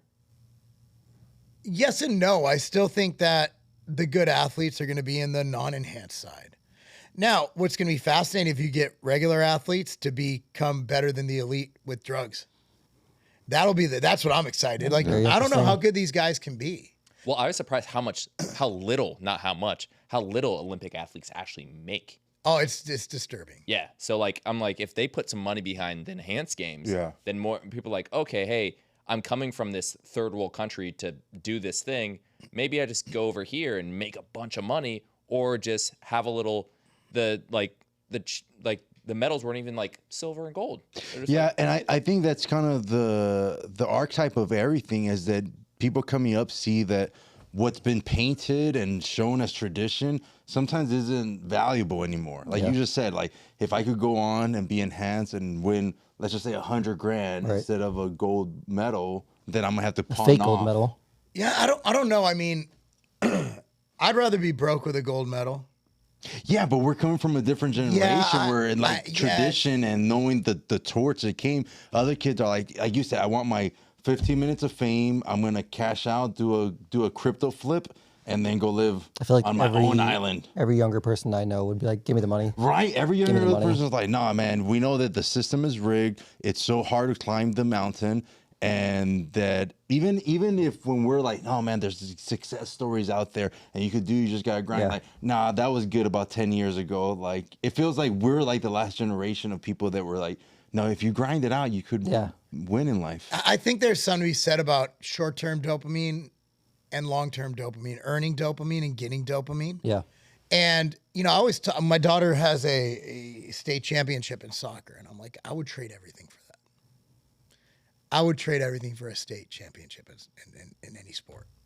That's how much that meant to me at the time, and it hasn't changed. Like, I traded her my IFBB Pro card, any of it, Really? for that state championship. Well, it was a California state, but Yeah. Now, she won it in Tennessee, but That's top interesting. division. California's tough because CIF that's where I played. yeah. Yeah, we made it semis, and that's when I tore up my knee. But yeah, I mean, it was, you get to that top, you're like, It's different. these teams are coached well. Yeah. Like, I mean, California is the hardest state to win a state title in wrestling too, because there's one. Tennessee, there's the small school, large school, private school. Here, it's like, shut up. You win or you don't, right? Which is weird because you would think the one state that lost meritocracy a long time ago was California, but you kept it real there. We're good in some. I was just having this conversation with my neighbor. I was like, the problem with California is like, you know, yesterday was great weather, and we're like, this is awesome, but it's politics that ruin an awesome land. 90s California is the greatest place to ever live. Yeah. Greatest place to ever live. But what's great is that, did you see the guy who won the women's state championship the other? Just kidding. Yeah, we don't do that in Tennessee. Yeah, I feel like Tennessee's sports though. Tennessee is a sports state. Like if you leave in Tennessee and you're like, I had a state championship in high school. They're like, that's huge. Like if you go around California and be like, I got a state championship high school, they'd be like, yo, why are you talking to me right now? Like, How many followers you got? yeah. I think that where we live, and even from the small, I think that we still see, because I'm a Californian. Like, this is where I lived most of my life. I think there's still that meritocracy, and I think I think it does come down to political meritocracy based. I think the parents are meritocracy. Yeah. Because I live in I live in an affluent area in Brentwood, Tennessee. And we play teams from, their average household income still under 30,000. Yeah. And each of those kids feels the same way about a state title because you have that meritocracy based upbringing that you don't get in Minnesota, that you don't get in California. Majority, obviously, there's more Republican than California than any other state. People tend to forget that. Orange County is very red. Yeah. But yeah, I just see that because I really wanted to win state. I don't know if my team felt the same way when I lived here. They would rather have the bag. And I was poor. So I needed money too, but I would have been like, I'd rather have state. I'd rather have that. And I think that's where, I don't think my daughter appreciated it as much. I think she's so goal-oriented. It was great. She was mad. She got runner-up her senior year, but I think she's mad she didn't get another one. That's just a winning personality. Yeah. In wrestling, if you place in state, it's really huge because it's hard. There's a lot of people in a state. Yeah. So he placed twice, so he's content with that, but he's not done. He's wrestling in college. My youngest has won state twice. That's awesome. Younger, not high school, but Yeah. But I mean, this year he didn't even place because he moved up and he's the youngest in the age bracket now. Okay. Oh, wow. He's wrestling, like my kid looks like Eric Cartman. He's wrestling dudes with beards. Like, look at That's wild. yeah, it's just puberty, man. Yeah. That's that puberty age. Yeah. But I mean, you got to lose. Like Have to. that's the thing. We coached this team called Nolensville High School, and his kid won state 2 years in a row. His name is Brody Malzoni, and his dad used to call it chasing losses, where they'd go to a ton of tournaments, just try to get beat. Go see something you haven't seen before. Yeah. Go get your butt kicked. I love that. Figure it out. And I think we need to teach kids that losing's a part of the process. Yeah. I made sure to celebrate my kid's loss yesterday. Yeah. Got him pizza. I was like, great job. I'm proud of you. Because a lot of kids look at losing as the end, where, right after he lost, he was out of the tournament. He's like, can we go to the gym? Yeah. I love that. because he sees it as, well, this ain't happening again. Yeah. Like, we're going to do everything we can.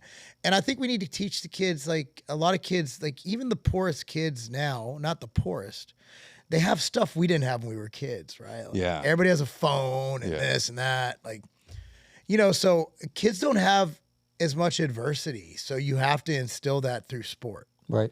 And that teaches them to handle things in real life. No, I love that. Yeah, that's awesome. This is my opinion. I could be wrong, Yeah. but it's been good so far. I got, you know, 2 adult kids basically. And, Yeah. you know, they seem to be okay. They'll probably need years of counseling, but here we are. It sounds like the like old school line on the hill type thing. Like if you're at the top of the hill, there's nothing to strive for anymore. Like, Yeah, but as you see in everything, including that Russian wrestler who was undefeated, you know, Roland Gardner came and beat him. You know, it was someone's always going to be nipping at your heels. Yeah. So, you know, What do you see as the nipping at the heels in the industry now? What's coming after us in a good way, in a bad way? I think legislation's the best it's been since I've been here. Okay. The Biden administration had me scared. You know, they With were like the 18 and over stuff in New York. regulations and just stupid regulations. Why would you put an age limit on creatine when there's numerous data of safety in adolescents? Why would you on protein? Right. Like, I mean, they were just, you know, overreaching. And again, like part of it is selfish why I wanted RFK, because I thought he would be best for what we do. Right. And people vote with their own best interest. Yeah. Yes. That's why, you know, people who don't want to work usually vote for the government giving them free stuff. It's just, it's true. Right. You know, if someone goes and goes, I'm going to eliminate programs for people who don't work. People who don't work and be like, well, that sucks. Yeah. That means I got to get a job. Yeah. So, I mean, for us, it was the best case scenario how the election went. Yeah. It just was, whether you like Trump or not, it was the best for our industry. Right. Yeah, regulation is the best it's ever been. I wish they would be a little harder on side. Now, what I do like is that they're enforcing GMPs. FDA is doing their job. I mean, we had years when they would just let people get away with things to build up the case, and I'm selling against friggin' steroids over the counter. Right. I'm not saying it should be illegal. I'm not saying we should legalize things. I'm not saying we shouldn't be able to sell pro hormones. But if it is clearly violating, why are you going after this guy who, you know, put 1 milligram too much vitamin D when this guy is Right. selling SARMs? Yeah. Right. Makes no sense. So I do think that the FDA is a net positive. I've had nothing but good with the FDA. My experience with the FDA has always been fine. I talk to them all the time. And they just want to make sure you're not poisoning people usually. Are there bad apples? Everybody goes, well, some yeah, there's bad people everywhere. Yeah. I've dealt with multiple people at FDA, and all of them are like, look, man, we just don't want people getting poisoned. Yeah. Like we don't, just follow the label things. If you're a little bit off, we're not going to do anything. We're just going to call you and say, hey, you were 2 font points off on your label. And we'll be like, you change it next run? Yeah, no problem. Cool. So I do think that we're in a better place than ever for policing. But again, you get these backyard brands that make their own little store brand, and who knows what the hell's in them.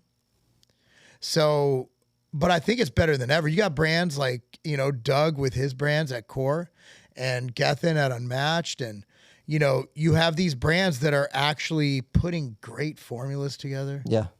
I mean, that are putting together well thought out, well dosed formulas. And that's what I've always done. Yes. So, and Doug was right. You know, when I say, you know, Scivation was one of, you know, right after us was Core. Yeah. Like Core's been doing it a long time with Extend. Extend was transparent. At that time, everything was a prop blend. Right. And so you got guys doing it the right way. Yeah. You got brands doing it the right way. And that's really good to see. It's really good to see. So I'm excited. We have the best supplements ever on the market. Science has come a long way. Technology's come a long way. And I think it's only getting better from here. Yeah. I'm pretty interested in how you evaluate like ingredients. Obviously, you know our stuff, you know, inside and out. But when something new comes out to market, you know, what is it that you look for? Is it primarily based on how much research is there, the safety, if you think it's going to have marketability or be able to sell? Like, what exactly do you look for your brands? Data's important, Yeah.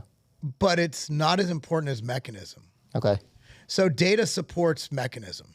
So what does it do? How does it do it? What is the pathway we think it's going on? Yeah. And how does it work with other things? And how will this affect the body? And then if you could stack it with a study that shows something and gives me some structure function claims, Okay. then you got a winner. Yeah. You know, that's how I evaluate things. It's more mechanistically than just, I think just going by studies is lazy. Yeah. Because take glutamine, for example, I can take 50-50. I could be anti or I could be pro. You know, I think you need to look at the mechanism, what you're trying to get out of it. You know, like with Extend, we put glutamine in it, but it wasn't for what glutamine was promoted for. Glutamine was promoted for muscle growth at the time, which, by the way, ended up being a multi-million-dollar class action lawsuit. Yeah. We used it because it preserves leucine. Okay. It's about mechanism. People are like, well, glutamine doesn't do anything. I'm like, well, here's a study. It does this to leucine, and it might do something with the alkalinity, which we don't know if that does anything, but it might. So, and it's good for your gut. Like, you don't want to shit yourself during training. So here you go. And like, but most people are like, oh, it has glutamine in it. Because, you know, there's the anti-glutamine kick back then. Well, glutamine's a waste. You're like, well, let me explain why it's in there. And Lane Norton had the worst part because he was like the anti-glutamine guy, but he worked for us. Yeah. But he knew it wasn't in there for people. Nobody's anti-glutamine. I like glutamine. I don't like what they were claiming it for. Right. That was overreaching. But yeah, it was in there. So what is the mechanism? Okay. Why is it working? Can I explain how it's working? Yeah. Like, for example, that study that came out on creatine and sleep deprivation. Well, yeah, there's ATP in your brain. Right. That's why it's working. That's why they don't like, well, the research we don't know why it's working. And that's my guess. Yeah. Like, well, you have your ATP in the brain. That makes total sense. Right. And that's where BHB makes sense because it delivers direct ATP to your body. Yeah. So creatine doesn't even give your body direct ATP. So I don't say don't take, everybody should take creatine every day. Yes. Period. Because people are like, well, should I take that instead of creatine? I'm like, no. Right. Take them both. 1 + 1 = 3. Yeah. Put some Astragin in it. Like, there you go. Like, you don't have to choose. Yeah. They can work in synergy. It's not an either or. Like, it's crazy stuff like, you know, Cindy Crawford in her prime or Scarlett Johansson in Avengers. Can I have both? You know, it's like, it's probably Scarlett Johansson. So what's your opinion on the whole loading and unloading of creatine? At the end of loading just gets it in quicker. Yeah. I mean, there's been actually numerous studies done because everybody does it for their master's thesis now. Yeah. Like, you know, you take it for 20 days at 3 to 5 grams, you're going to be where you were. It's just going to get you there faster. Right. But here's the thing, like, it's more nuanced than that even. How much meat do you eat? Because you might already have some chilling in your cells.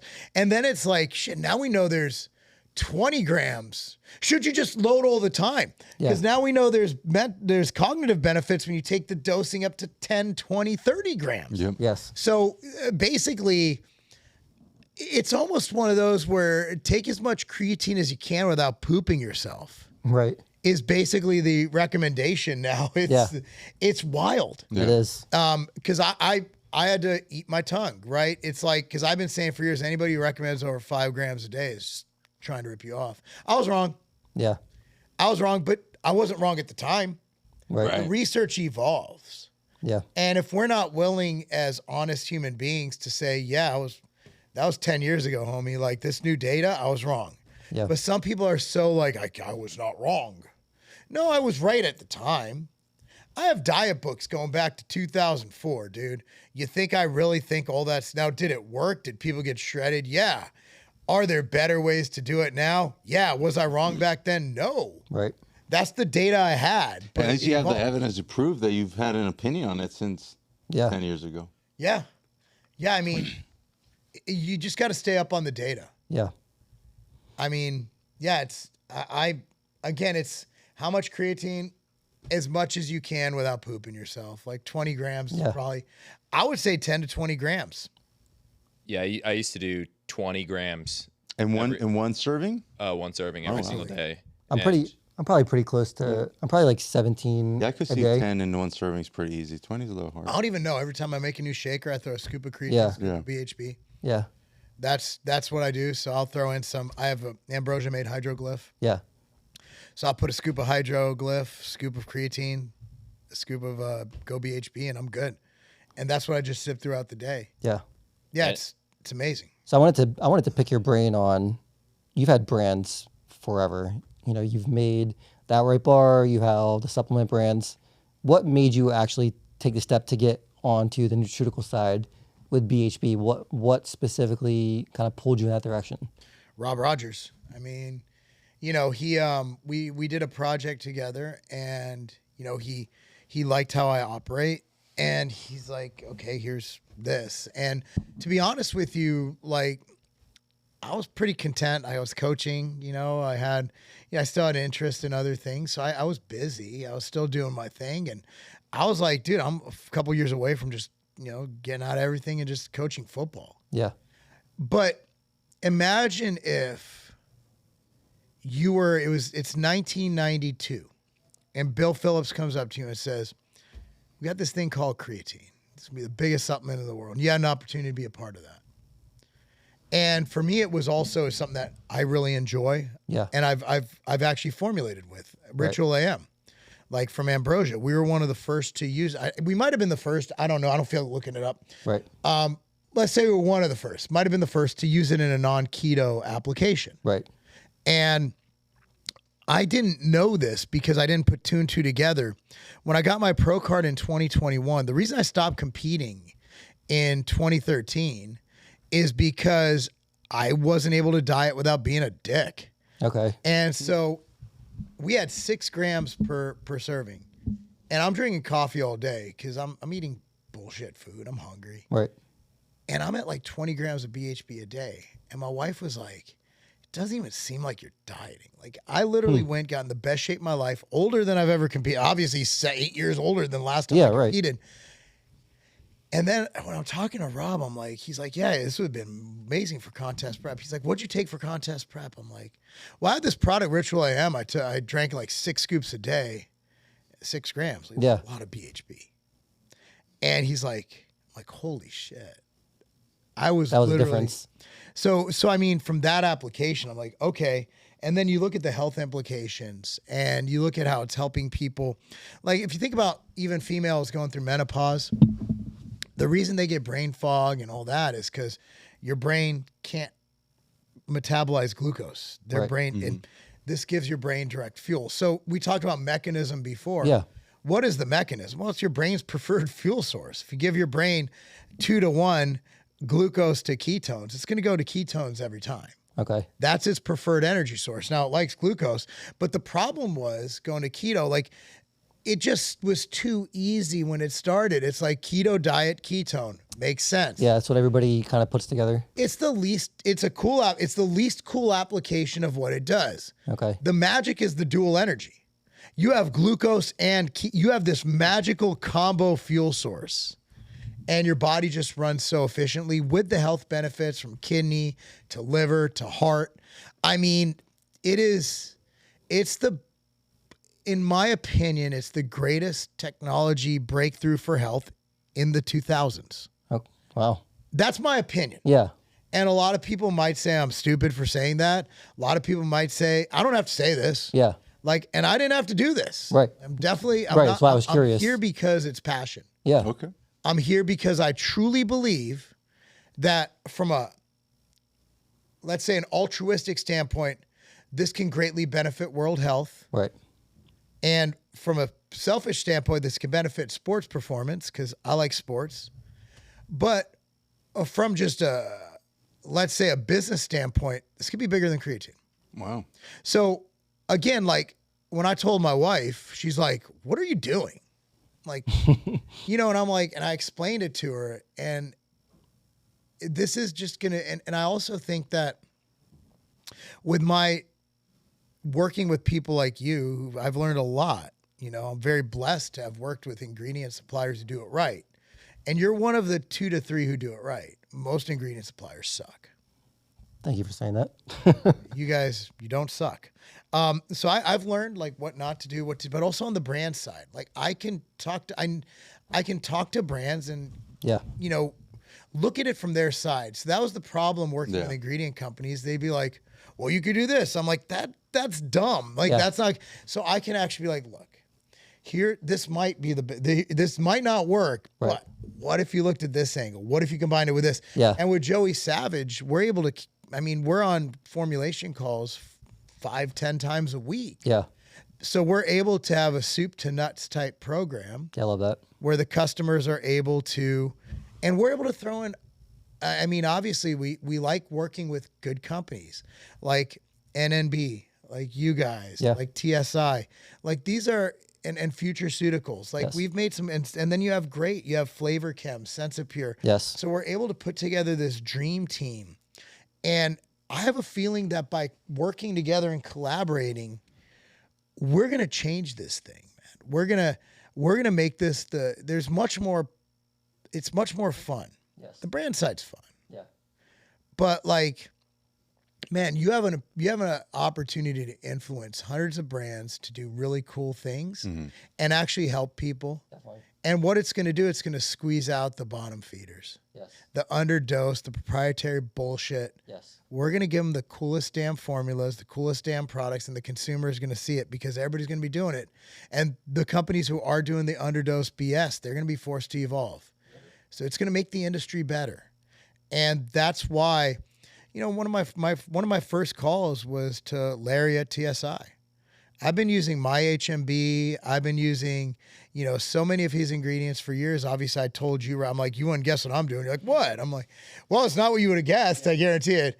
You're like, you're joining a circus. No, not that. Yeah. So one of my first things is like, we got to call the homies. Yes. And we need to put together this collaboration. We're all working together. And, you know, like, because the thing about BHB, it doesn't compete. It's like Astragin. I'm sorry to keep using it, but I've used that damn ingredient in probably 40 products. Yeah, totally. Yeah, my TMLA hopefully crosses brands, but like, I mean, yes, trademark licensing agreement for those. Yeah. But like, you know, it's just one of those things where it's just the synergies of what we can do, because BHB can be the backbone, it can be the basis, but it can also enhance. You put it with creatine and it makes it better. So we don't look at it as competition. We look at it as, you know, essentially enhancing each other's offerings. Yeah. And, you know, I've like just with NN, like we obviously work close with NNB. They're very close partners with us. But I've seen so many cool formulas. Like most of the times, like at Scivation, I wouldn't drink another brand. Yeah. You know that I wouldn't. You could literally have nothing. I'd be like, I'd rather starve. Cause I was that guy. I was just a piece of shit. I wasn't a good, like I still had my sports mentality, right? Yeah. Like that's the other team. Yes. Yeah. Then I started traveling with Doug Miller and Sean and you know, we were able to, Doug will hate me for saying. So we're in Australia for like, I think it was 3.5-4 weeks together. And all we had for like a week, the only thing we took was like peanut butter Core Pro. Okay. And great peanut butter. Yeah. Have you ever drank peanut butter protein for 3 weeks straight? I can't say that I have. I have to mix it up. It gets old. Even if it's the best peanut butter in the chocolate, I could do it. Cookies and cream, I could do it. Peanut butter, I don't think anybody could just drink peanut butter. It's like, you know what I mean? Yeah. So like finally we went to a store that had MTS Whey, like cookies and cream or chocolate. And so we were like, well, we only got two. Well, we're going to mix them together. Yeah. I'm like, oh, this is so good. And then Sean Torbati, he goes, so that's a good marketing campaign. You know how to make Core Pro not taste like shit? Put MTS Whey Oh in my God. So That's hilarious. yeah, we still tell that joke. That's funny. No, if you're going to, and I will say, Doug has the best. Doug has probably the best collection of products under his brands between Unmatched and with Gethin and Core that you're going to see. Yeah. You work with him. I do, yeah. He's natural, I think. And I can't say that online. Last time I did a video and I said he was natural, I lost like 2,000 followers. gosh. No way. I traveled. Look, if someone's on steroids, Yeah. like they have steroid ticks. Yeah. Or they have steroids with them. Right. Totally. I saw the inside of there was no steroids. Yeah. And it was like 4 weeks. Dude, Yeah, you have to have offside? something. Cool. even offside, no, the dude's just a freak. Like He's he a was monster. born with 18-inch arms. We measured those bitches at like 23 inches. That's wild, dude. Yeah, he's a beast. Yeah, he's an old man. That's our now. most watched video. How to get It is arms actually like that. our most watched video. Really? Yeah. Yeah, The the whole tagline. thing is just people in the comments saying steroids. Yeah. You know what's great if you just did that? How to get arms like Doug Miller, and then you just have one screen trend and then you sign off. Link in bio. He became at first kind of got to him after about 2 years. He just played with it. Yeah. Like, yeah, I'm on trend. Yep. All the trend. And we had trade shows, making jokes about it. It's all you can do. Nobody wants to admit that people have genetics. Yeah, right. And they're probably going to be better than yours at something. And Yep. Yeah. And he also trains we just trained together a couple months ago at his gym. And I mean, dude, we still train like the idiots we were, That was not an old man workout like you said. Nah, No. I joke around. I still train. But he trains. He's a monster. Like, Yeah, he is. he just loves it. Yeah. I mean, that's what he does. But great guy, great company. But yeah, that joke will always make me laugh. Yeah, I'm sure he'll love it when he sees it. Oh, he'll love it. He watches all of our stuff. Oh, he'll be sure to share it. Well, as Sean said, I didn't even say it. Yeah, you Sean didn't say said it. You're right. Yeah, it was Sean. Yeah. Okay.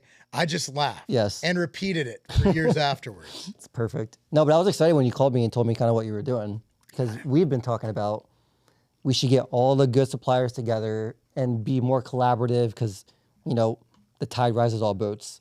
And for a long Exactly. time, it was really hard to get other companies that we're competing with to want to do stuff together. But at the end of the day, like if you're looking at the good brands out there, they're using all of our ingredients in the same products anyway. So why would we not collaborate more and market together? It just makes sense. Yeah. I mean, if I have a pre-workout, there's no reason not to use something that you have, right? Yeah. And your appetite suppressant, use Right. that. It's Yep. I mean, there's so many synergies. And those are a lot of the categories that goBHB hits, like Yes. GLP-1 support, things like that. Yeah. Or GLP-1. I think, yeah, the muscle. So we had that new muscle preservation study on goBHB, which is pretty cool. Right. That was cool to me, at Yeah. least. Because there's so many mechanisms we still don't understand about the technology. Yeah. And so the body is 98%. So there's DNL-BHB. So a lot of the powders you see is, in my opinion, the best, which is the 50-50 DL. Okay. So your body's 98% D, but your heart's 36% L. And L outperformed D on a 2-gram cognitive study. They both did something, L did better. So it's almost like L is for the brain and the heart, and D is for the body. Interesting. So I always tell people just get the 50-50. Yeah. There you go, just the salts. And then we have the acids, which it goes in liquids, Yeah. like RTDs. So, I mean, we're still learning. Yeah. Like it seems like every day.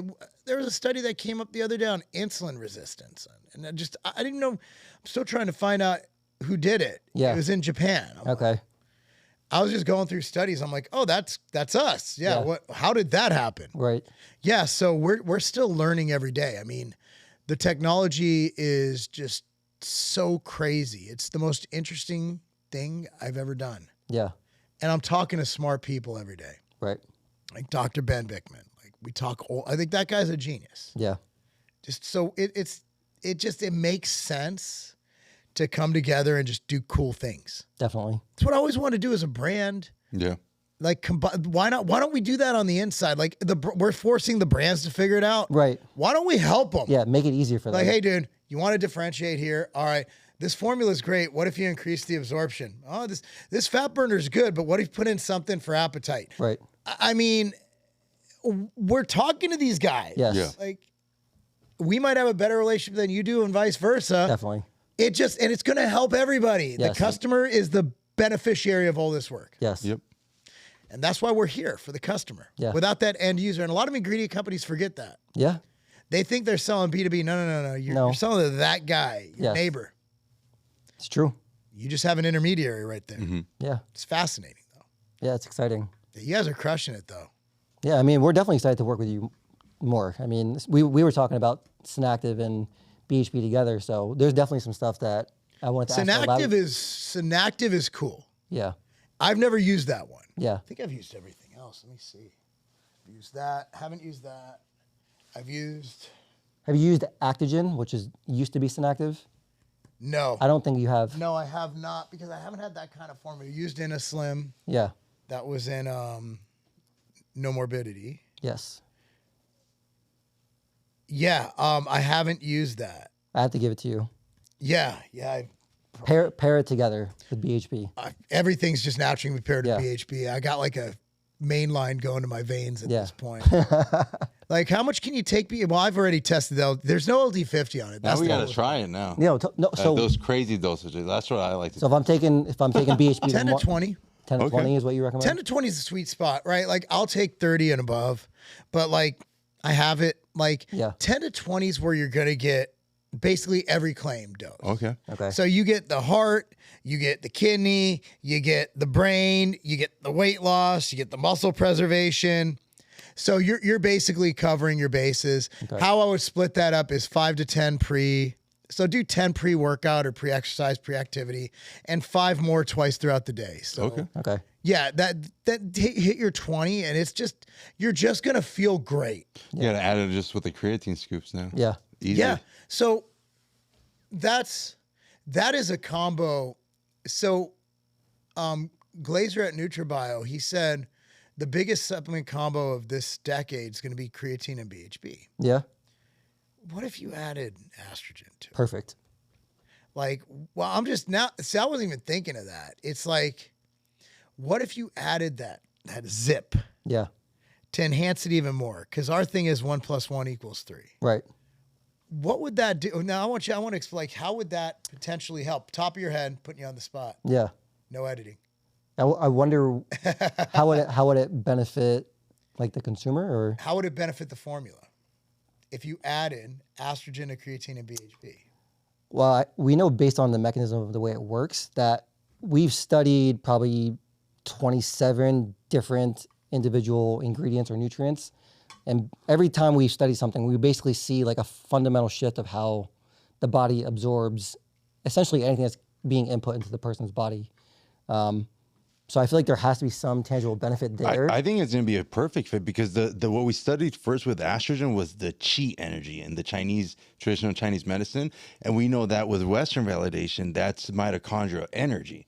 Mitochondria. So which I think that would be a perfect fit. The thing with estrogen, when we first made estrogen, it was hard to market what it's for. Like no one understands that qi and mitochondrial energy, but it totally makes sense. Oh, you have this formula, you'll get more of that because we're turning on more cells, right?